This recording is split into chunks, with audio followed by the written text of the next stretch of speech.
What's up, everybody? This is Karak with ACG, and welcome to a new episode of Walking the Walk, where we take a look at a title and see if its PR promises and different trailers and so forth actually equaled the end result. Today, we're going to take a look at Assassin's Creed Origins. Now, I know right now some people are shaking their fists at the sky, wondering why I'm doing a video on this if I rated it a wait for a sale. Well, guess what? Go take a look at other games I've done Walking the Walks for. Many of them were wait for a sale. Some still are, and some have actually improved. Because it's always best to remember that a game can have many cool elements, but they won't always come together for every single person.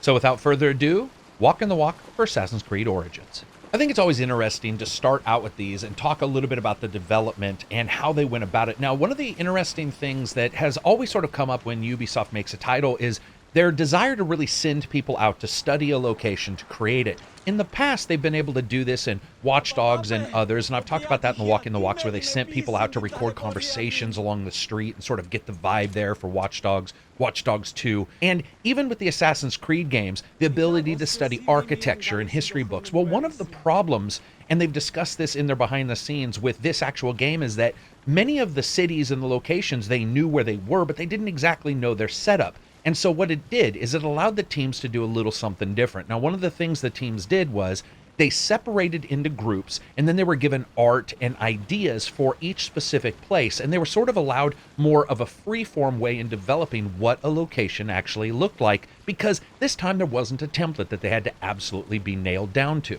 Also, for me, it's really important to discuss the level of distance in a game. Distance over important locations traveled and interesting locations traveled really does offer a mindset for a title. If you travel from one end to the other and there's just boring stuff, it's not going to matter. It's sort of like whenever anybody tells you, I only buy games that have 40 hours of content. Well, guess what? Monopoly has 40 hours of content. Is that truly good content, though?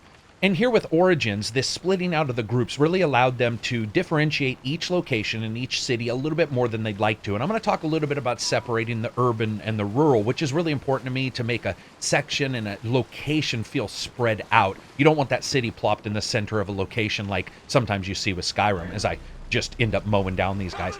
So when you're traveling in a boat, one of the cool things that I noticed in the boats is, depending on the type of boat, there's actually water bubbles you can see come out, especially on any of the wicker boats, because they would trap water in between the different reeds, and you would actually be able to see that water bubble come up. I thought that was really cool when I was playing this. One of the first things that the Ubisoft teams did was they gray boxed the location itself. Now, what does that mean? Well, if you programmed, or if you've read about programming, gray boxing is basically putting down gray boxes, quite simply. And you put them down in different locations to balance your level, to identify how things feel. It really can depend on what kind of world you're creating. Here, when they're creating an open world, they did something very unique. They gray boxed the world so they could feel if the travel made sense. Now, this is something that, whether you like Origins or not, I personally feel it's one of the better traveled games. What do I mean by that? I mean that its content interspersed throughout its actual locations feels right. It doesn't mean that everything's always super busy, and it doesn't mean that there's no locations that don't have anything. What it means is that everything feels right. Like, you almost come to a spot and you're like, man, I haven't seen anything in a while that's super interesting, and then something sort of comes up. This gray boxing allows for that, because especially if you think about it, gray boxing is one of those situations where if you're walking through something, you're going to get bored even quicker. But it allows them to put these items down, sort of identify the distance, and then go from there and spread them out or shrink them as need be.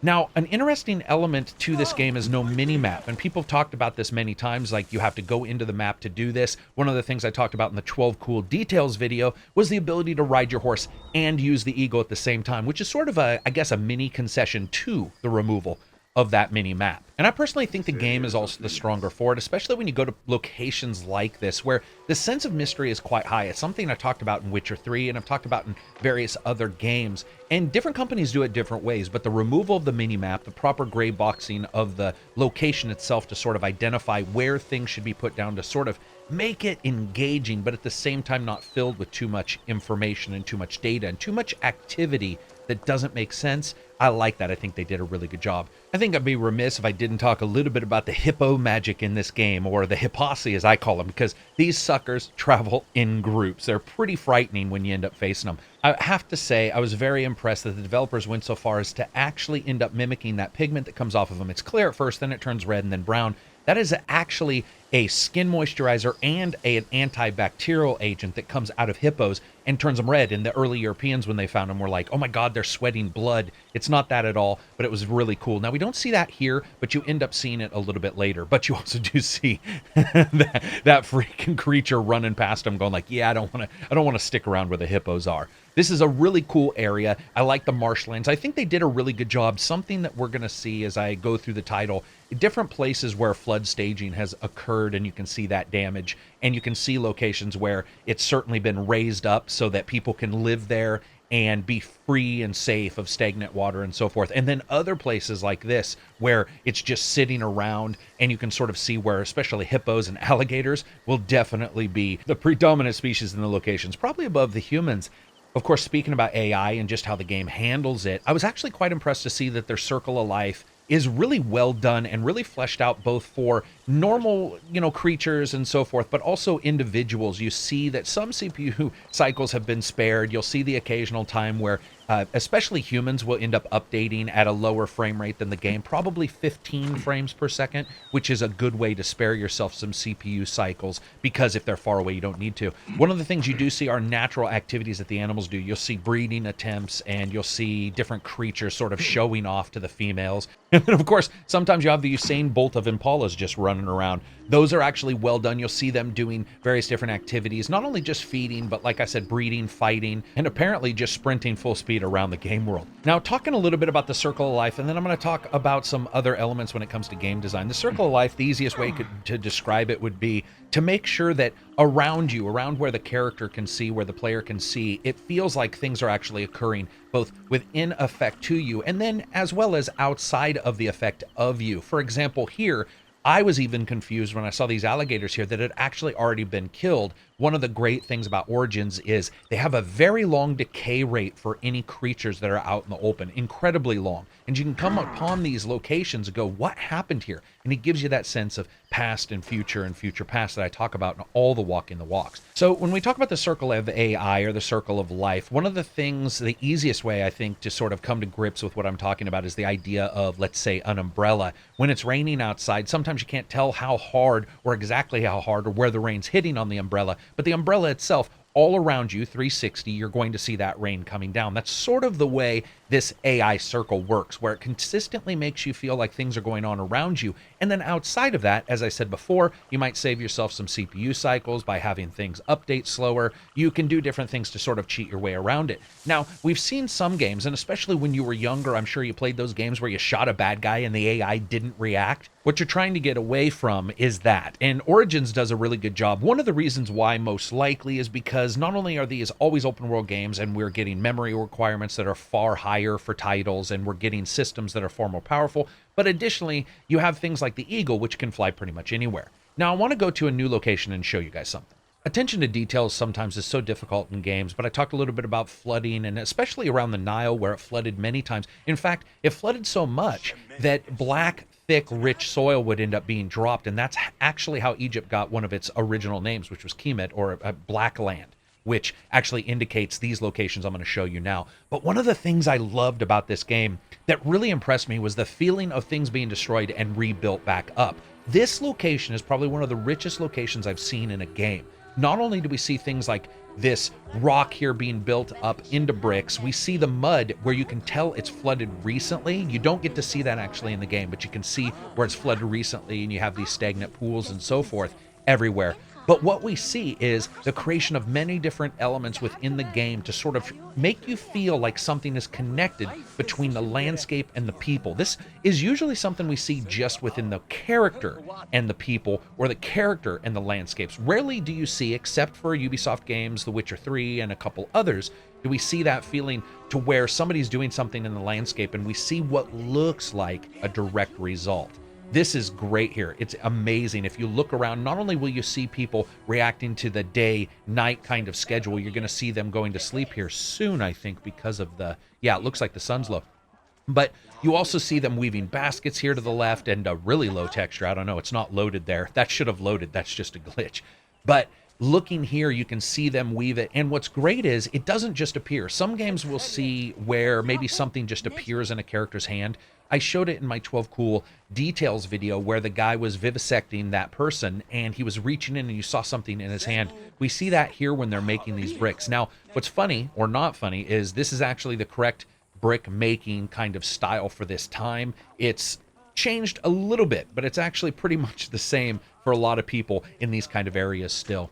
Let's see. Yep, he's got one. This is a corrector, basically a person who goes and takes any little bits off of those bricks before they super dry. I thought that was really, really cool that they had that person doing that on that brick pile right there. It just adds that level. We're going to see him grab the material from his left, and you're going to actually see it sort of fill up this box. Now, that's a small little ad, but it's enough that it sort of, once again, makes you feel like things are interacting, that everything's not stagnant, which is a problem in a lot of open world games because they have to work so hard in making sure the AI works and all of these different various layers work. So it's very cool to see that right there. That's awesome.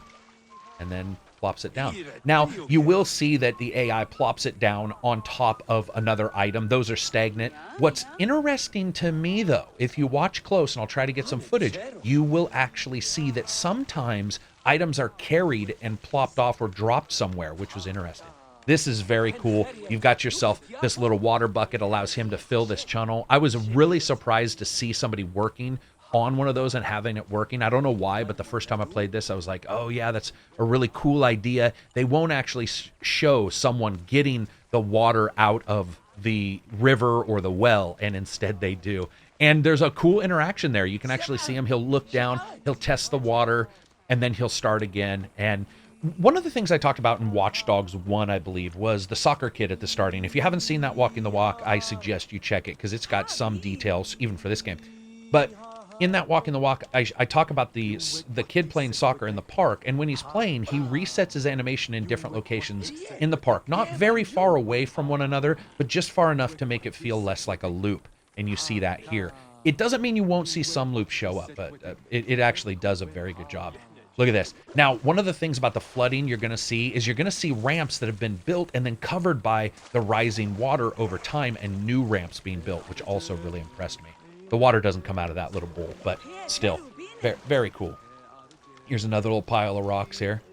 They did such a good job with the locations and how they have a pile of debris, or, well, not actually debris, but material here for him to make those stones. It's, again, not just out of the way. And they've even got the hay that they added with the mud, with the manure, by the way, which I haven't seen any animals, so they didn't model the manure behavior. But here we see, you know, that I'm walking on this raised little section, and you're going to see that in some places there are sections that are actually flooded, which is very cool. Let's talk a little bit about draw distance, because you can see the pyramids in the far distance. One of the things about the draw distance and the way it's handled in Origins is a little bit different. They seem to have put a lot of importance on light sources to sort of stop those light sources from popping.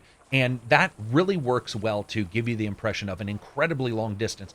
Other than the fact that they also have a really good LOD or level of detail system here that mins in quite well. You still do, of course, see pop-up and you see issues with the LOD at times, but it's very cool. Also, I'll try to get some footage, but you will see fishermen actually filling these pots of fish and then walk off and do their own thing. Now, I'm surprised somebody's not getting attacked. Oh, I wonder if I can... Sometimes when you attack a creature, your eagle will kill it if you miss. I'm too far away. I've really been impressed by the water in Assassin's Creed Origins. Just really impressive. They did such a good job with the translucency, and something that you can definitely see is wave propagation is actually done correctly, or at least correctly for a video game. What do I mean by correctly for a video game? I just mean that they didn't waste too many cycles on making sure it was all perfect, but they wasted enough to where source and at least reaction point are sort of modeled in. Sort of talking again about the circle of AI and the circle of experience, how you feel like you're affecting the game world. It is important to make sure that you have sort of a rule of 2 or 3, which is you do one action or a character does one action and you see 1 to 2 to 3 reactions. At one reaction, it usually doesn't do a very good job of mimicking artificial life. When you see two reactions, like let's say two impacts where somebody gets the hay and the manure and the mud and all that and makes a brick and moves that brick to their right, that can feel a little bit more realistic. But then you have something like this where a character is actually moving from spot to spot with those items, and that can feel even more realistic. You really do, as you model different things going on, you really do want to make it feel like not only the character, but again, the NPCs are making an impact. So what I'm going to do is I'm going to follow him, and we'll sort of see where he drops things. Now, talking a little bit about AI cycling and just the cycling of animations of life and the different ways in which a game handles the realism that they're trying to create.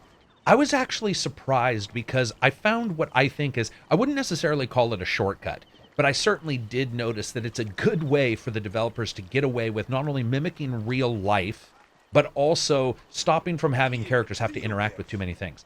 Many characters that carry items, especially I've noticed hay, you'll see people putting together sort of hay bales or bags of hay, and you'll see somebody grab it. They will get interrupted quite often. And I mean quite often. I would say 95% of the time, anybody carrying one of those is going to get interrupted by somebody on a horse, and they drop it, and then they go back to start the entire cycle over, and they may get interrupted again and again and again. Now, what this does is it not only mimics real life, but also technically it stops them from having to worry about that character getting too far away. Maybe it's a thing where they do it on purpose and they're sort of saving some CPU cycles for that AI. I don't know. It seems to me like it's probably done completely on accident just with the AI, but it is one of those things that you see so often that it then starts to make you think, oh, maybe this is on purpose. And he'll probably set this right on top of, no, he set it right beside it. So once again, sort of gives you that impression of a real world being impacted around you. Yeah, this is just easily one of my favorite locations, probably because it's one of the first locations I noticed just how many little details the Ubisoft team had done. For example, people sleeping on roofs. You do see some people here on the right sleeping. You'll see them in different locations, but a lot of times they'll be sleeping up on top, up on the roof of their homes. But little things like fireplaces, you'll see fire burning, and if you go into photo mode and you go in there, many times you can actually see stain from long-term burning, and I thought that was really cool. And it's only really possible to get there when you use photo mode, which I was actually quite surprised by. Additionally, you see here where they've just done a really good job mending all of these AIs together. You've got the chickens, you've got the flies, you've got them looking around. It makes you think that they are actually looking for like worms or things that are on the ground. They do a really good job of putting a lot of the AI in places that it should be. So here's one of those fire pits. Again, if you get a chance, go in and look around and you can see it. I'm not in photo mode and I don't want to stop it and switch to that, but you can actually see in, you can see some of those burn marks. Very cool. Oh, I think I just saw that guy going up onto the roof. Let's check it out. Also, you'll see, you'll see a lot of places where you can see where things have been damaged and then repaired, especially back then when you're building a lot of these locations. Some of those bricks would become dry, they would become brittle, and they would break, and you'll actually see repairs done in the sides of homes. Very well done. Very cool. Yeah, this is awesome. They all follow their own cycle of life, and it's not as detailed, assuredly, as, let's say, a Skyrim, which I know we all have our issues with Skyrim and so forth, but it still has a level of detail in what they're trying to get those characters to do, whether it be eat and those kind of things. And most likely it's just some kind of spawn package AI, which we will see in a lot of games. It just really depends on how they want to do the characters, especially in Skyrim where somebody is named. You have a named NPC. In this game, I'm assuming their names are Villager 1, 2, and 3. Yeah, this is just very well done. You can even see how they handled sort of making sure that it looks like not only was there a flood, but over time some of the grass has died. There's a difference there in the terrain. Very, very well done. And this isn't something that's super surprising for Ubisoft, who's always built really interesting worlds and had issues elsewhere. I think with Origins, for a lot of gamers, there were some differences in the way it played, so they felt that some of this repetition was gone. It didn't necessarily make me feel that way, and here you can see the sunk old ramp.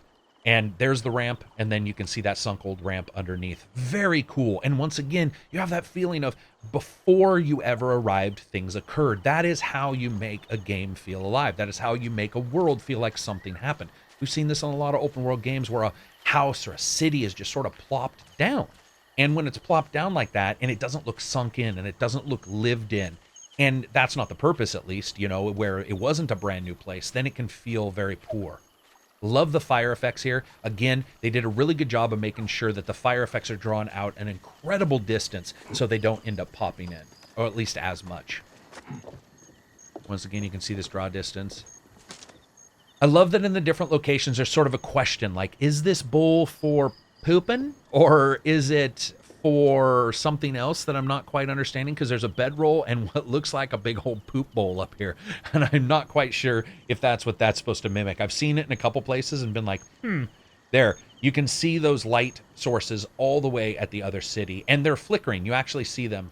Yeah, that's cool. Little flock of birds there. So I think it's time we go to a major city and discuss some of the things that are going on there. The stage. I was actually really surprised by the number of people who contacted me or wanted to discuss these actors in this troupe. One of the things that you see is you actually notice that they end up, between each skit, going off and changing the masks that they're wearing and becoming different characters. Really interesting stuff and very well done, especially for something that many players will barely see, because other than a mission or two here and one other thing, you actually never really have to go to this location at all. But here you'll see them actually reach into a box and change masks. Now, what you also see is one of the few times in the game where you'll see them reset and sort of choose one of the different cycles or one of the different skits. Boom, you just saw it. That's the one time you're going to see, at least in this big of a group, you're going to see them sort of reset into an animation to do something else, to do a different skit. But still, very well done here. And they all tell a little bit of a story if you follow it along. The animations here are incredibly well done. You'll see the guy with the stick actually hits that guy, and the little adjustment of his head. You actually see him hit people on accident when he's trying to swing at other people. It's really well done stuff. The collision detection, just the animation and telling a story, using these characters to tell a story, and a little bit about the drama, I found to be impressive, because there was no need to do that. There you get that other character getting hit in the head. Really well done. And then drag them off. And again, behind the scenes, you're going to see them changing out masks and switching to the different characters for the next play. All right, sorry about that. I had to actually stand there and watch all of those different little skits because I had missed one or two of those. That was actually really impressive. I think this location, like many of the cities, is a very good place to sort of remind ourselves about how technology is adapted and how the way a world is put together has just advanced so much, has just increased so much. The amount of debris in this game, the amount of things that are occurring, the complexity of the creation itself is easily a highlight here in Origins. The amount of different things going on, whether it be here where you have these plants growing up in the shade and you even have a change to that stone where this is a wetter area near this port, or other cities, or even this city where you can see that separation between the poor and the rich. Now, this is something that we've seen in a couple of Assassin's Creeds prior, but to me, it's the level of transition between the two. This is something I talked about in The Witcher 3, that layer of mystery, that layer of interaction, and that layer of discrete differences between two different places. That's how you feel you've traveled. And we saw this in older games.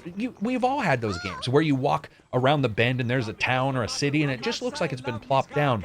And when you go in, there isn't even a rich quarter or a poor quarter. But if there is, it's usually delineated by some fine line. And then from that point on, you're supposed to know where you are. Here, we don't see that. We also don't see that guy dying, which he probably should have when he got hit. Of course, that is one of the problems that you can run into when you are trying to create AI with this many things to do. And we see this a lot in Origins. We see it a lot in other games where sometimes the AI, depending on where they are in their pathing and how aggressive they are in their movement, where they're headed, that's really what's the most important, where they're headed and how fast. And you can see them trounce the hell out of some people. This is really cool. Coming out of this port area, you see the dirt, the wetness of everything, and then it sort of dries out and you see the culture sort of spreading out in front of you. It's a really fine delineation, but it's something that if you watch it, you'll start to notice and you'll start to see a change even in the right and left side of this street, but even more so once you get into the center of town. Really well done. And again, this is developers who didn't have a 100% idea of what this would look like. They knew about things like the hanging gardens and about pleasure gardens and stuff like that, but they didn't actually know the exact way everything was going to be set up. But by good study and that identification from each team to sort of make a location different, and you have something like this. I love this courtyard here, the little small mosaic tiles, very well done. And you'll also see a difference in stores. You'll see in the poorer stores what they're selling versus some of the richer stores. You'll see them selling things like horse armor, something that a person in a poor town probably couldn't even afford. And here we, of course, see the introduction of colored stone as you get near the entrance of this building, which I found really interesting that they sort of draw your eye towards the entrance of this building because of that colored stone, where on both sides it's not. Let's talk a little bit about horse variation. This is something small, and people are like, horse variation, what? I was really impressed by the different types of horses in this game. You know, Red Dead's one of the other games that has a good variation on horses. Of course, Witcher. But in this game, when it comes to just the sheer amount of skins that you can see and differences in their pattern, I was highly, highly impressed. There was a number of times where I was like, I haven't seen the same horse repeat. We'll probably get one in a second here, just because I'm saying this. But I hadn't seen that in a while, and that variation allows for you to feel, once again, like everything's a little bit more variable and everything's a little bit more realistic, whether it is or not. It is all about sort of giving that impression and that atmosphere to the player. This is very cool. Such a good design on this ground here. Of course, we know that Ubisoft went with a broader stance at first for creating their world, then a broader stance for creating a city, and then they sort of went in from there for more and more design. And I think what we see is how that can sort of end up paying off, because as a civilization, many times on the outside of a city, you're going to see various differences between maybe the inside, especially back here in this day and age when perhaps they were building for different reasons than we were. And I love the fact that you can see that in the game, and it sort of plays out in the way Ubisoft developed the title. This is just really cool here. You know, it's so strange and so refreshing at the same time to see something as mundane as a broken and destroyed street, because it gives the impression to the eye that that street has adjusted over time. They didn't do anything like put just a well-worn section on the left. It actually looks like it's sunk in towards the port. And I think next, let's go to the desert. Of course, say hello to the Testarossa of the desert. I absolutely love this camel. I love the red that he's decked out in. I like him even more than the battle camel, as I call the other camel. But going out to the deserts here, one of the things that I've discussed in the past, and especially in that 12 cool details video, as well as in the review, I was impressed with things like hallucinations happening if you're in the sun so long and so forth. But they also did a good job not really ignoring the variation in rock types or the variation in how the sand looks, the variation in erosion. This is something I talked about in Witcher 3. These are things that many players won't notice, but when you do notice them, there's an attention to detail that is really instant. Additionally, like I talked about in the Frozen Lands 12 cool details video, I absolutely love the wind in this game. I think they did a really good job with the wind whipping off of various parts and actually being colored depending on what it's coming off of. So if it's off of the darker red soil, you see a slight color variation compared to the normal, more bleached white sand. Very well done here. Of course, the camel, as I've talked before, they pace versus trot, which is what a horse does. And because of the way that their hooves are made, they are quieter. And I really just enjoyed the way the camels moved in the game. There were some issues. I heard some people talking about the animation when you're going really fast as a camel versus a horse, that the animation looks weird. I was starting to think that that could be because they were trying to handle the pathing the same way as the horse, and a camel and a horse, depending on their size, could have fairly huge stride differences, and that might have been it, where they were trying to shortchange the camels because of how big they really are. When you really look at them versus a horse, they are, even in real life, there's a difference, but here within the game, they just seem, well, far more massive. It's just so ungainly. I love the animation, and I love that you can see the pack on his back bouncing on his rump. That is so great. It's just one little added bit that we see in the game. So let's sit back and listen to sounds for a little bit.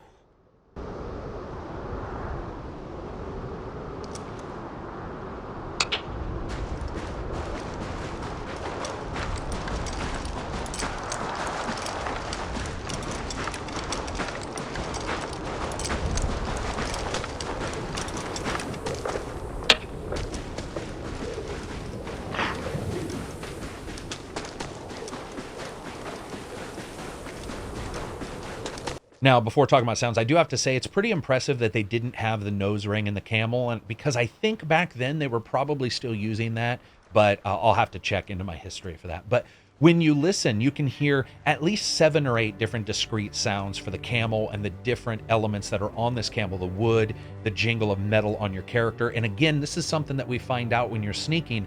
Every bit of armor that you wear sounds different than every other bit when you're walking. You can have different hollow sounds when you're in bigger armor than, let's say, if you're in the light, more leathery armor where it can be much quieter.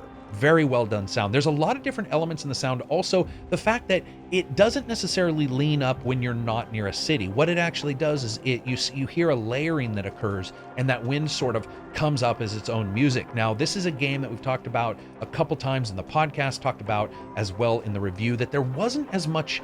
Holy crap. Okay, I don't know if you guys saw that, but that was a giant creature falling from the sky, most likely an AI spawn that went wrong.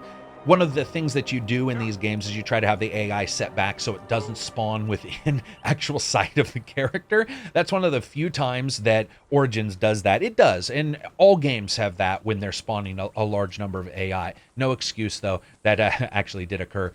I love the various layers that we get here in this town. It's, of course, different. It's on the outskirts of a major city. It's different than the flooded area that we saw before, and they've got their little horse corral. They've got their camels out front, and you can actually see where they built this little plaque so that you can get across the river on your horse or your camel instead of just going to the end there. Very well done. Just a little cool detail right there where it's like somebody, it gives you the feeling that somebody in the game looked and said, I don't want to ride my camel or my horse all the way to the edge. I just want to go across right here, and they let them.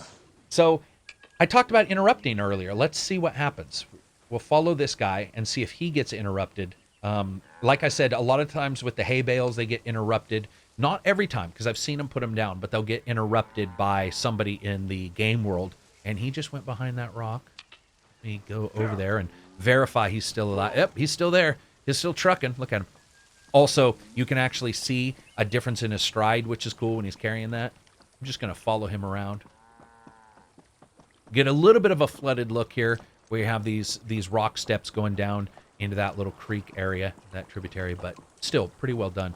So he will probably place this. I don't know if he'll go across that wood. Yep, he's going to go across. That's cool. So sorry about that. I had a crash in the middle of the game, which is quite rare. But I decided, you know what, let's go to a different part of the desert so you guys can see a couple things, like the way the trails work, the way the variations are, and of course, the differences. When we all talked about this, when the game was first announced, I know a lot of people, including myself, were like, a desert? Really? What are we going to see? What are we going to hear? How's it going to be different? Well, let's see and hear right now as I race this horse.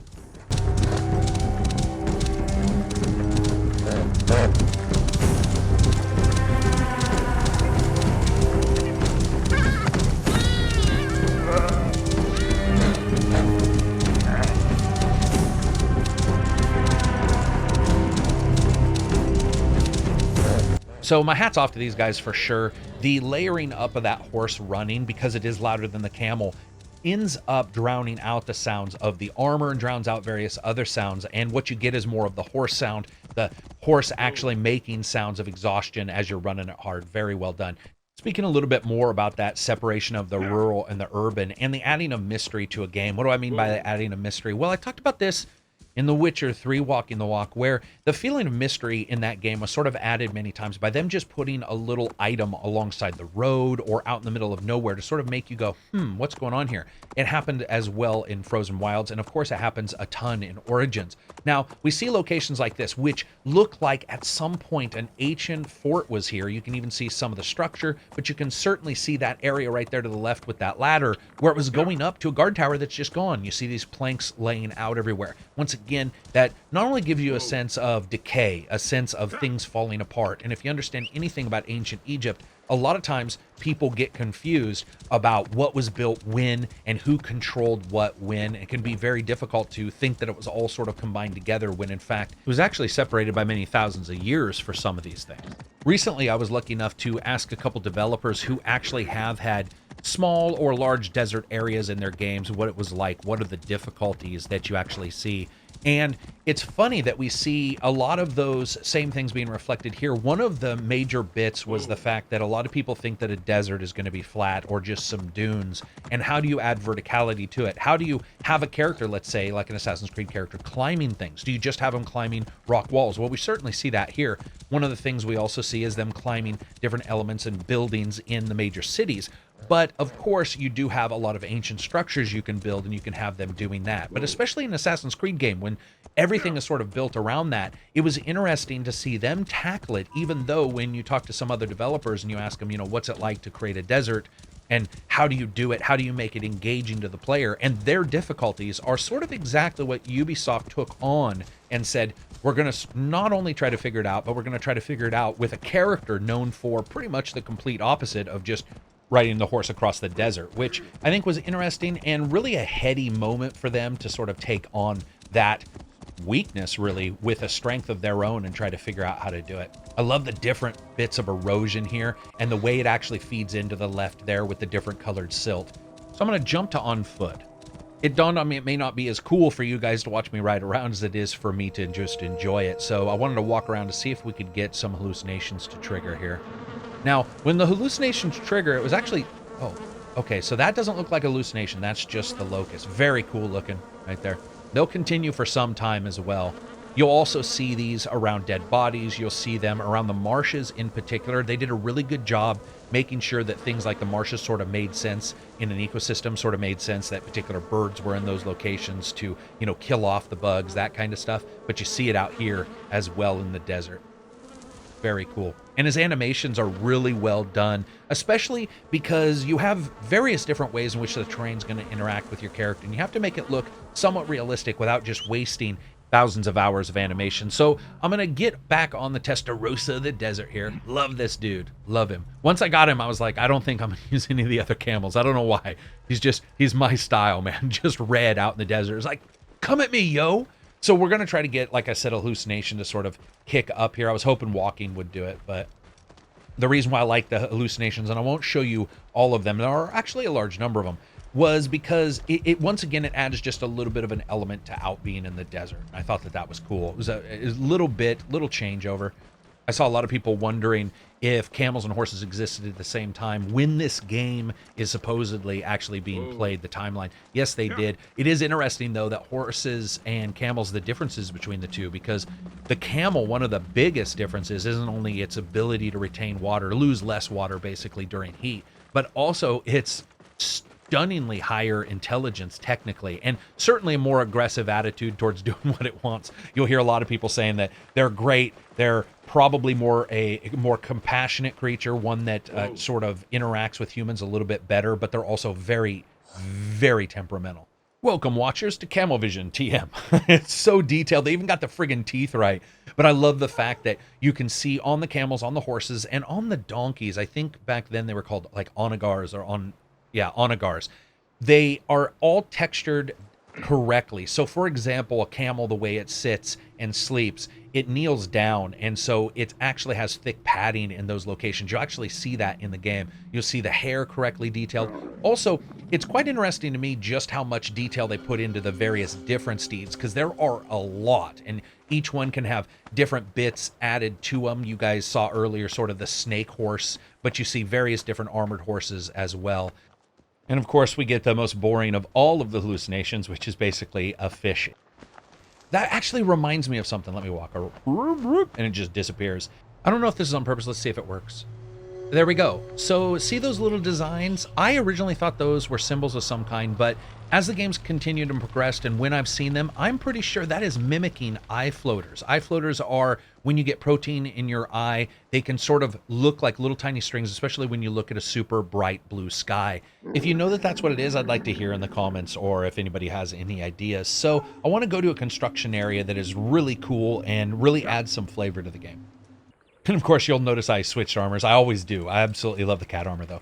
One of the things that you see, especially in this area and in any of the construction areas, is the idea and the understanding that many of the items that were actually built were built in different time frames. So you'll see the new and the old being built up correctly. And really, that's despite the fact that for some gamers that might be confusing, where they see something new and something old right next to each other. It can look a little offsetting. And I like that. I like the fact that they took the chance and said, you know what, this is what we're going to do. And you see this in all locations. You see it whether it be the burned out and just sandblasted hieroglyphics that you see here, but it'll be right next to something else that's been dyed and looks newer. And you can sort of see that feeling and sort of understand that feeling of a culture that moved around depending on where the Nile was, how it was that year, just the various differences that could occur in the game. So I absolutely love this spot. Looks great. And there's a lot of building that we can see that's actually active. One of the things I talked about at the starting is how do you make a game world seem interesting? And of course, you've got that rule of 2 or 3. You've got that rule of action and reaction. But what else can you do? One of the things that you can do is make sure, as I said before, that the interaction of the NPCs makes an effect on the world, or appears to. It doesn't always have to. It sort of depends on if it appears to, and we'll see that in a second. This is very cool. These just jet black statues next to this new location. But you see, if you look closely, you can actually see where sand has slightly pitted the front of this. See that? It's very cool. Very cool. Anybody who can read hieroglyphics, you can tell me what that actually means. These guys are just looking at me and like, dude, there's a guy in cat armor right there. What's great about the cat armor, as I call it the cat armor, this isn't really the name for it, but what I like about the cat armor is it reminds me of something from Skyrim in their game. There you can see that pitted bit as well. And you can also see the fact that they did a good job here. You see some places where it looks like the building was just sort of laid flat into the ground, but for the most part, you see sand that's sort of built up around it, and things look sunk in a bit. And then at the same time, some of the new places won't have that. So one of the things I want to do is let you listen to armor.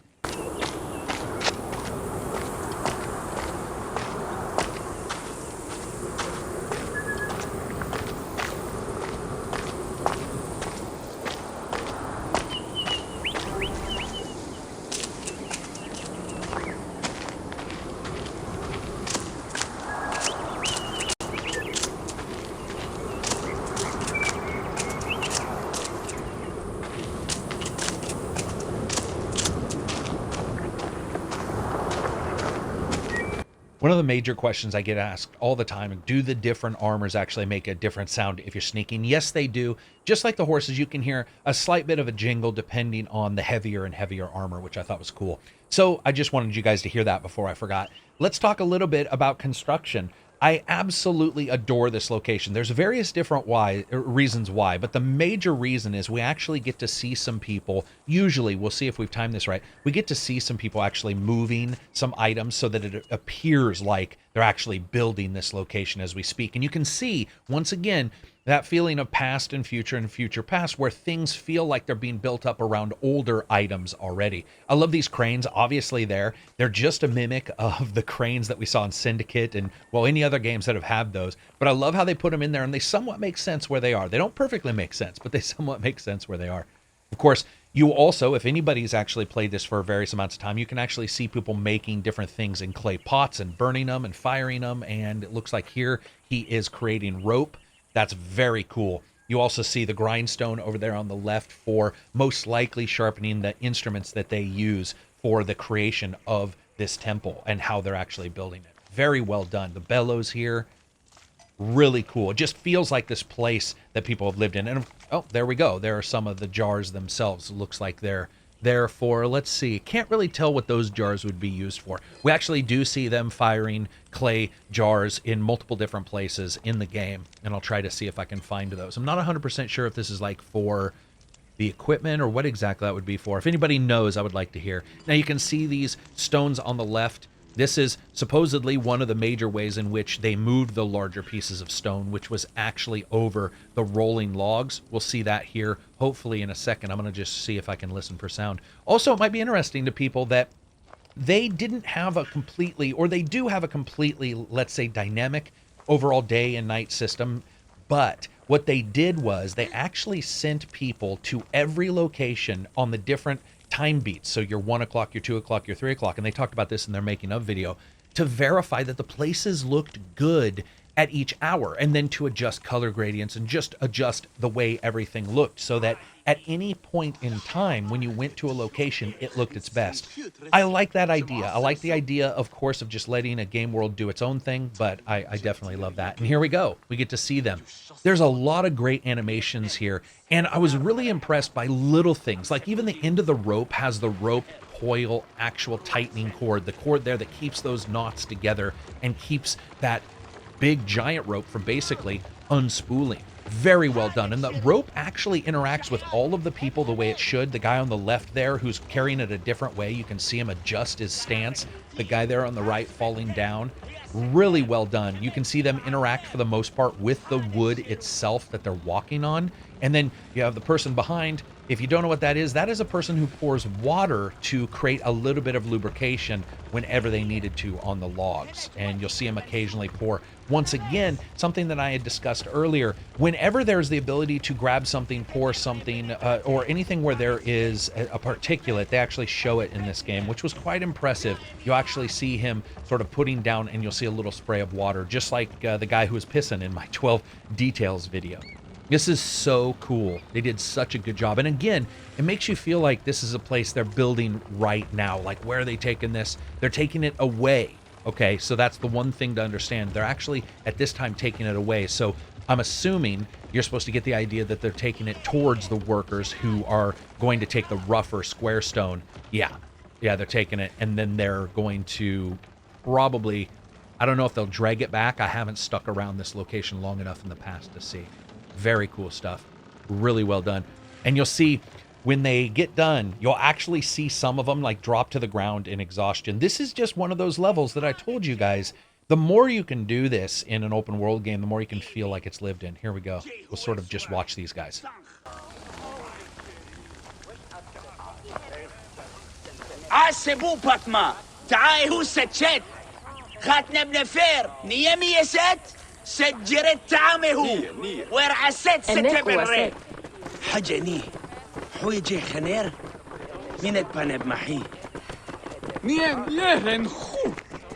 And of course, another cool level of detail, the guy's got his foreman cap on, which was shiny and bright so they could be seen anywhere in a group of workers. Very cool, because they didn't have different clothes many times, even though they might have been nicer. This is awesome. So walking from this location, which is the building of this area and this statue, we're going to sort of walk into the town and show the difference there. You can see where this area has been repaired. This bridge has been repaired. And once again, we have another, yep, this is one of those other bowls for getting water. That's so well done. Just really interesting design. And interesting that, once again, they modeled people actually using it. We'll go in here for a Maximus moment. You can see your main character sort of put his hand out and rub it against any of the taller vegetation. It's, again, interacting with the game world. You know, people might see something like this and be all, why would you do that? Or why would you care? The fact is because we ask why, is that we actually noticed it. There isn't the absence of something. Why didn't they? It's why did they? And whenever you have, I personally feel, the ability to ask that, that's awesome. When you have the ability to say, why did they do that? And not in a, why did they do that? But more of a intriguing, trying to identify what their thought process was. And what their thought process was is something that we see happen a lot in Origins, despite my dislike for a lot of the repetition and the bugs that we have even seen a couple here, is the fact of you as a character interacting with a land. And I hope we see this in further games from them, regardless of where they're setting or where they're put. Japan, by the way. It should be Japan. This is awesome.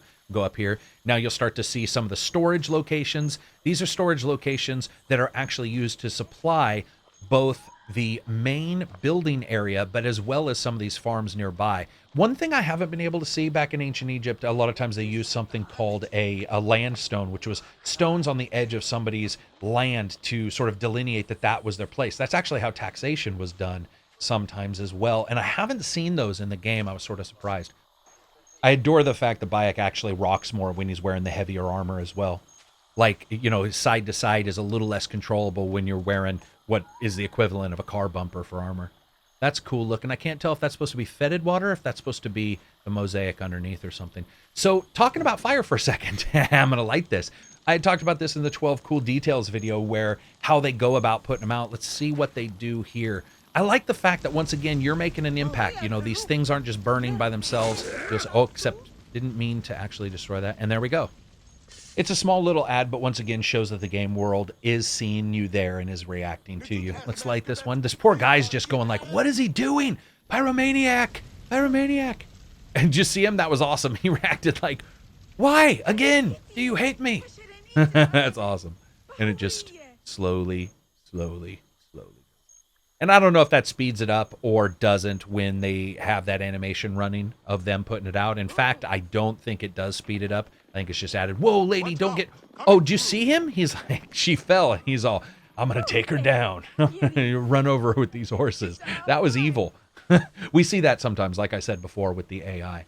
I'm going to jump to a different location, a city that I want to let you guys hear some of the music and also see some of the differences in its design. I love the creep up on this city. I like this city, in fact, just for the various different elements that this has. And you notice this in each city, they usually have one or two little differences, one or two little things about them. And I don't mean that the entire cities aren't different. I mean that there's particular things, particular activities that appear more often in some cities than other, whether it be music and so forth, and we're going to see that.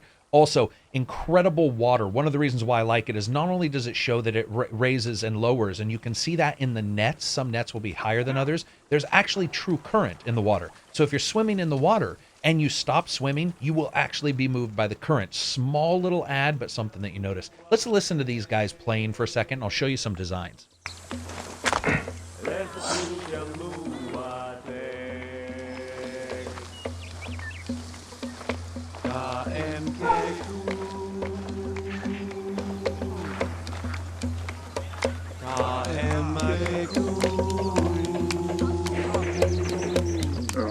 Wiiu, tu peso F. And I gotta say, the fact that that guy's percussion instrument is basically two hands made of what looks like ivory or something, or a really white wood, very well done. Such a cool design. Also, when I talked about singing in the cool little details video and a little bit in the podcast, I really like the fact that you'll see these different groups singing in different ways. So, for example, one character may be singing, you'll hear a second one join them. You'll hear a group like this. But what's interesting is they've actually recorded a couple times where you hear people come together and you can hear somebody not know the exact song, and you'll actually hear the other people, not necessarily training them, but you'll hear a delay, like they're sort of egging them on or getting them to remember their lines in a play, for example. When you look around these areas, depending on just how well off the area is or not, you can sort of look and identify where the repairs are and how they're going to be depending on if it's a wealthy location. You'll actually see a metal of some kind repairing, let's say, the something going over the water, or you'll actually see just wood and rope. Just hiding from this dude. I don't want to get in a fight in the middle of this. Those guys, it's funny because you're all, warned. They're like, watch out, they're after you. And the fact is that they literally have the worst sight ever. So yeah, here you can see the repairs going on this location. What are you about? Out of the way, Peck. Sorry. Had a Willow moment there. Okay, so let's listen to this. Here we go. Fame, get out of my way.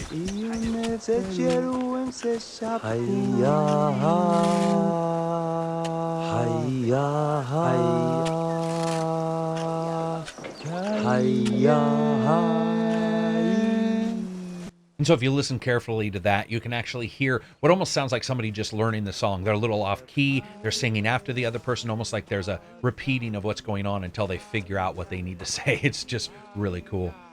I like this general location also because it's one of the first places I noticed that some of the NPCs will use areas to walk that look safer than others. Like he's walking directly on that wood instead of out, let's say, in the water. You actually see them make choices on where they want to go. See if anybody's sleeping. No, but you can actually see where they've slept up here. That guy is back. I'm going to go ahead and stay up here, hide away from him.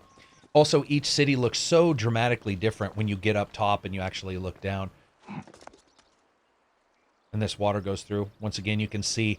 Also, every location will have different water. You'll see dyes in the water. You'll actually see where they are, whether they're higher or lower in the elevation here, you actually see them sort of changing color of the water. And that does a really good job differentiating each location as well. It doesn't mean that there's some repeats, but there's actually times where you can sort of guess what town you're in by just looking at their waterway and identifying exactly what colors on the edges, or, you know, where it goes, how it flows, those kind of things. Very well done. Oh, and there he was. He's still searching for me. He's like, I'm on the rooftop, sucker. Here's a good place to talk once again about the building of old and new together. Here we definitely see the differences between 2 or 3 architectures being built at different times over the top of each other. That's insane looking. Very well done. Some parts just absolutely destroyed. And again, you get that idea of not only just age, but you get that idea of different materials being used. Also, kids, you know, we talk about this in a lot of open world game design discussions where it's like, you know, how much more difficult it is to have the model for children and stuff. But here you see children like playing with these toys. You see them playing games against each other. You actually see them sort of play wrestling. There's a lot of interaction with the kids in the game world. And it gives you that feeling, once again, of a lived-in location, of a location that actually has a past to it. And I can interrupt this, and he'll actually get up. Whoa, and he actually got a little wind in your skirt there, Marilyn Monroe. But I like the fact that you can see that. You can see everything from children. I don't think I've seen any newborns or anybody like with a newborn child, but you certainly do see these young kids, and then middle-aged, and then certainly old-aged. And you see that guy against the wall. Not quite sure what he was doing. I like the feeling here of 2 different sections, left and the right. You can see hugely divergent ways in which they built that. And of course, this guy here, what's he selling? Oh, turquoise jewelry. If you've ever read about turquoise, I suggest you do. It's actually really interesting in how difficult it is to mine. And the fact that I think it's Iran that actually has a kind that when you heat it, it actually loses water molecules and it changes color. It's very cool. And also wasn't known for being in these locations very much. So it was imported from Sinai, I believe. So talking a little bit about the technicalities here, I would absolutely love to see behind the scenes here and look at the culling systems they have in place. Look at the systems here that don't allow the engine to do any overdraw, because they do a spectacular job with all of this complexity, all of this stuff on the ground. Go and look at almost any other game. Only GTA 5 and a couple others come close to this amount of debris and different organic bits on the ground, different things to make you feel like it is a true place, not just all straight lines. And I would love to see how the engine is actually handling all this. Now, it's something that we know about on the PC. They certainly have some CPU issues. Some people think it's 100% just the copy protection. Other people don't. We'll have to see, of course, when that all gets said and done. But it is a CPU-heavy game. All of their titles are. Much of that, of course, being tied into their AI.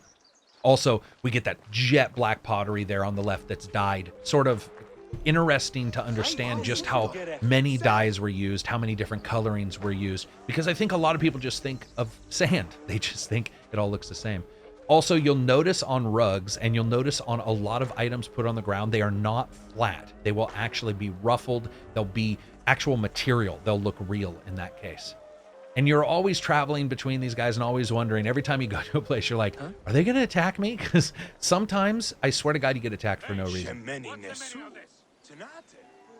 Okay, so, all right. So on the left here, this is something I ran into a while ago, especially after the most recent patches, where you have animation that spawns in the same action and their motor set. So imagine basically saying I need to fill this area with 3 people when Karak gets close to it, and you do, and you purposely offset it. So one starts in 1 second, one starts in 5 seconds, or one starts at action 1, one starts at action 14, so they don't mimic. Here we see that because of the way they've been spawned, their actions, the routines that they're running, yeah, they're pretty much identical. That can do a really piss poor job of making the game world feel really cool. It can do a lot of damage. Just see if I can break this guy and see if he motor sets back or if he ends up going about his animations separately. Most likely if it's normal, he'll just go about his animations completely separately from this other guy. And, yep. All right, so that does show that it's a spawning issue and not an animation issue, or not directly an animation issue. It's one of the things that is really difficult when you have this many AI. You're spawning them. You're trying to make sure that you don't keep a hold of them for too long if a player leaves an area, but you also want to make sure that they're there and engaged in something prior. Why do I say that? Well, I mentioned it before. You have a game where you're walking around and the game AI has not engaged. It has not started doing anything. Yeah, wow, look at that. 3 people, all motor set perfectly. Yeah, that's a really bad spawn right there. Suck it. Let's see. Oh, and then they get mad at each other. Oh, that's funny. I don't think I've seen those 2 over in the right-hand corner. They were like getting ready to throw down. All right, just trying to break them up to see if we can get them to once again split up there. Those guys sat down pretty close same time. Okay, so they're offset by a little bit now. And the guys on the right, offset. Okay. So it is just an unfortunate detail that happens with AI, and it's certainly something that I think that as we've seen this game get patched, I've noticed more issues actually rather than less of this kind of thing occurring. That could be a shortcut that they've programmed in to save themselves some CPU cycles, and they don't realize that's happening. I'm not 100% sure. It doesn't happen all the time. This is the first time we've seen it, so look at that. Such a great look. So great. Just these amazing looking gardens and that organic feeling of the architecture really mended in with the organic feel of the world. And that's actually something that ancient Egyptians were huge into, is making sure that, you know, the natural sort of encroached into, and they were one with the land. So there was a very much connection there. It wasn't so much like we see in other nations where maybe they sort of separate. It's like you don't want nature around you, you know, the urbanite, where it's like I want to build a sound wall so no one can hear anything inside the house. That was not necessarily the way these guys were. I don't know why he's scrubbing that. Got to get the murder stains out.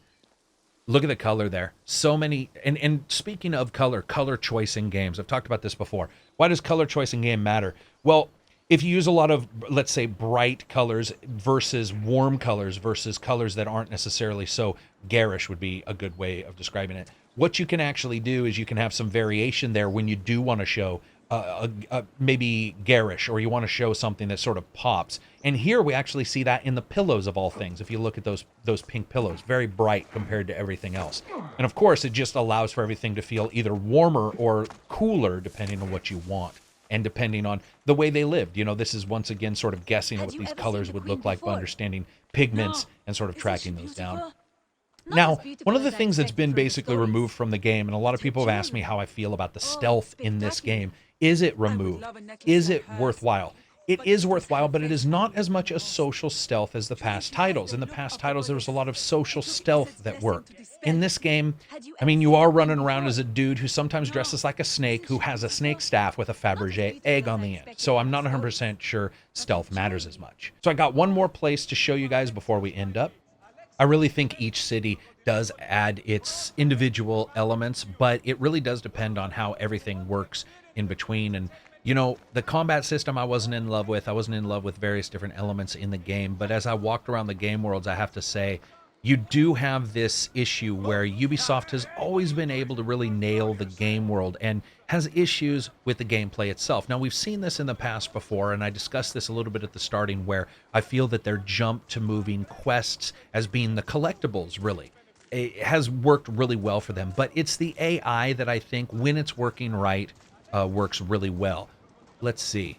Oh, what is this? This is a dead... Okay, this is... I'm going to wait here. This is a dead bird. Let's see... Right? Yeah, let's see if people react to this. This is one of the things that you notice within Origins, that NPCs will notice dead bodies or dead birds. Let's see if these soldiers notice. Hurry! What are you playing at? Oh. Ooh. Need to get you in the ground.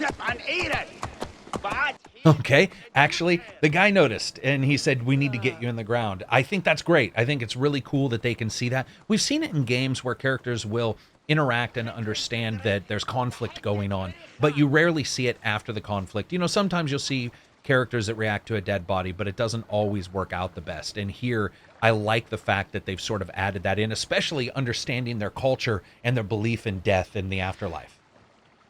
Let's watch this guy, see what he says.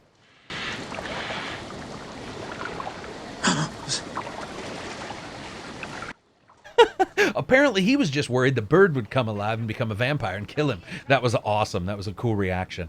So, looking inside of buildings, I have heard people say that they were quite sparse, that they were sort of interested in why a lot of the buildings, a lot of the homes didn't have a lot going on within them other than a bed and maybe, you know, a pot or two. There was not much. Actually, that is the way they lived. It's something that if you study anything about the world at that time, there was not a lot of clutter. And you would actually see, depending on the home, depending on who was living there, you would actually sometimes even see some of the different livestock living in the lower levels with the families themselves. So that was quite interesting. And we've got these two dudes just hanging out and talking, being best friends. What an amazing world that would be if you could just sit on your steps and there would be this nice little river beside you. Of course, a river filled with fucking crocodiles, but a river nonetheless, right? And I think that'll be about it for me. You know, there's a lot to cover in the Walking the Walks, everything from the technical bits and just the elements that interest me so others can talk about it in the comments about what interests them. But I think that when you look at it, when you look at a game world, when you look at understanding that circle of AI, the circle of life, like the umbrella that I said before, when you understand how they put this together, the gray boxing and the distances, there's a lot to like in Origins. And just because somebody like myself didn't absolutely love it, doesn't mean you can't really enjoy just walking around in these worlds. And my hat's off to them. They understand exactly what they're doing when it comes to world building. And I think personally for Origins, they knocked it out of the park like they have in the past with a couple other games. But I do like some of the changes that we see here. We'll end with this guy giving his little speech. Everybody's just sort of listening dutifully. It is such a difference between Syndicate and this. Syndicate was such a social anarchy most of the time. Everything was just so crazy with the carriages and everybody. I mean, in this game, the most you have is the war chariots, and that's pretty much it. But in that game, it always felt like the world was just one step away from somehow a drunken brawl destroying it. The guy over there looks like he has to poop. He's like, seriously, dude, I wish you'd hurry up. All right, everybody, thanks for watching this. I totally appreciate it. If you like the video, give it a thumbs up. If you dislike the video, give it a thumbs down. Make sure to share it. If you can, check out Twitter and Patreon. That's how I continue to give you guys videos that aren't 2 minutes long or filled with sponsored bullcrap. Peace out, and enjoy the rest of your week. My Testarossa, yo. There's something about him that's just so pimp. He's like, sup, man, I wear red because I'm awesome. I love this guy. Peace out.